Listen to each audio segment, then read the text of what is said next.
Good afternoon, everyone. It's Tyler here, and we're going to continue the Young Writers Vlog by talking about something that primarily involves fantasy and science fiction, but is also extremely important for any piece of fiction that has supernatural or fantasy elements within it. We're going to be changing the laws of the universe.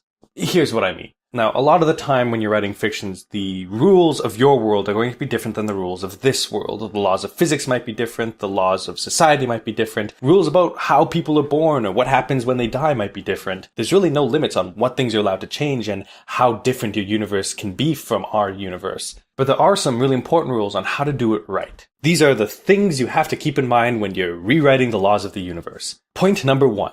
Everything in your world works exactly the same way as it does in this one, except the things that don't. I mean, yeah, it's either the same or it's different. That's, of course. Now, this is important because when people read things, when they hear stories, there are certain assumptions that they have to make based on stuff that they don't know for sure. One of the basic assumptions that every reader makes the moment they hear a story is that your world is the same as this world. And so they will understand your world based on the rules that they use to understand this one, unless you tell them that it works otherwise. This means that when you change the rules and it's having an impact on your story, you have to find a way to show the reader that this happened because the rules here are different. We all know that murder is illegal, but if you're writing a world where murder is not illegal and someone in your story murders another person, we're going to assume they did something wrong. But if your world is structured differently, you have to let the readers know that in this world, that's totally okay. You can't assume that your readers will understand that the rules work differently because they're going to assume that the rules haven't changed.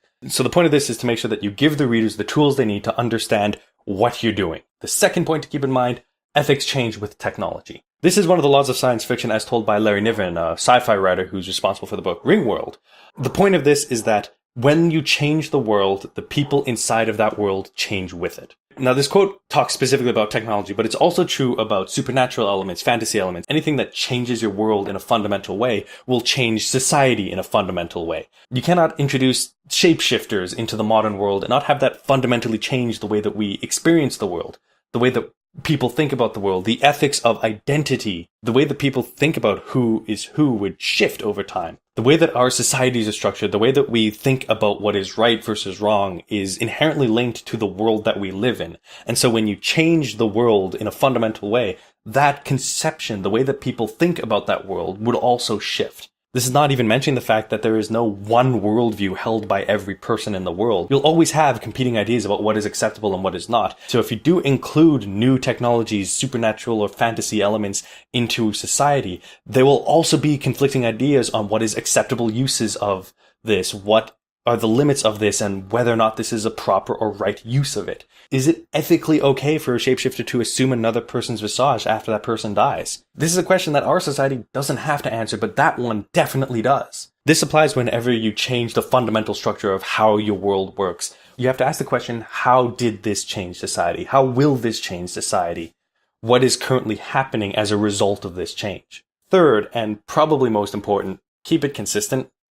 Now, I have covered this point pretty extensively on my video on the willing suspension of disbelief, and so you can follow that for a more in-depth look of why this is important. But in short, the important part of this point is that whenever you change the rules of your world, you have to follow those rules perfectly. That's not to say that the readers are never allowed to think that you've broken the rules, and maybe you can set it up that they don't understand the way the rules work so you can surprise them with a twist. But no matter what you do, there has to be an internal logic and structure to the way your rule system works, and you have to follow it perfectly because if you don't, there are some readers that will be able to identify that you broke your own rules and there's no plausible explanation for how you were able to do this, and therefore you've created a plot hole for them. And that brings people out of the experience. It's very bad for their immersion and for their enjoyment of the work and should be avoided at all costs. Fourth and final note, every change you make should be done for a reason. You shouldn't change rules of universe simply because you can. Wanting your world to be different than this world is not enough of a reason to make your world different than this one.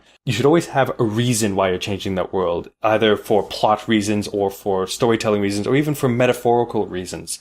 If you're going to change your world to make it different than this one, it should either make your story better or make it more impactful. When science fiction stories introduce alien races, when they introduce new worlds with new societies, a lot of the overarching theme of science fiction when they do this is the idea that just because these alien races think differently than us, look different than us, and act differently than us, they're no less alive or worthy of respect than us. And the whole point of science fiction doing that is to highlight that we as humans do a terrible job of affording that same respect to other humans. On the other hand, fantasy elements tend to make things more engaging and intense. In The Lord of the Rings, Sauron is this overwhelming force of evil that will absolutely ruin the world if he accomplishes his goal. In the real world, villains have complex motivations and rarely are they unequivocally bad. But in a fantasy world, you can just call them an overwhelming evil force, and that's just what they are, because that's how the universe is built, that this is a force of destruction that is directly influencing the course of the events. So every time you include fantasy or sci-fi elements into a story, every time you change your universe, it should be done in order to accomplish an explicit goal. It should be done to make your story better or to make it easier to make commentary about something you think is relevant. With the obvious exception that if you're writing for humor, the rule of funny does apply. You're allowed to break any rule you want so long as it's funny.